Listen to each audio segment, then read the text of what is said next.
পিসুমনির শরীরটা অনেকদিন ধরেই খারাপ ছিল, তাই আজ সকালে পিসুমনিকে দেখতে চলে এলাম। তারপর ভাবলাম আজ যখন থেকেই গেছি তখন পিসুমনিকে একটা কিছু বানিয়ে খাওয়ানো যাক। তাই আমি আর পিয়ালি মিলে পিসুমনিদের গাছের পেয়ারা পাড়তে চলে গেলাম। গাছটা অনেক উঁচুতে থাকায় মাত্র দুটো পেয়ারা পাড়তে পেরেছি। তো পেয়ারাগুলো নিয়ে এসে ভালো করে ধুয়ে নিলাম বালতির জলেতে।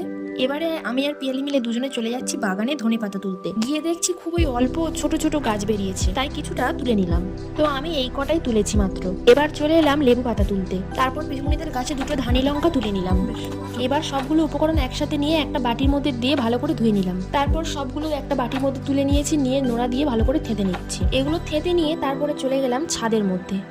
ছাদের মধ্যে গিয়ে একটা পরিষ্কার জায়গায় সবগুলো উপকরণ রেখে আগে পেয়ারা আর কাংরাঙাগুলো কুচো কুচো করে কেটে নিলাম। তো আমি এরকম ফালি ফালি করে কেটে নিয়েছি। কাংরাঙাটাও এরকম ভাবে শিরাটা আগে ফেলে দিয়েছি। তো যদিও একটু বাঁধিয়ে বাঁধিয়ে আমি ফেলেছি, তার জন্য বোনও বলছিল। তো দেখো সবগুলো আমি ভালো করে কেটে নিয়েছি।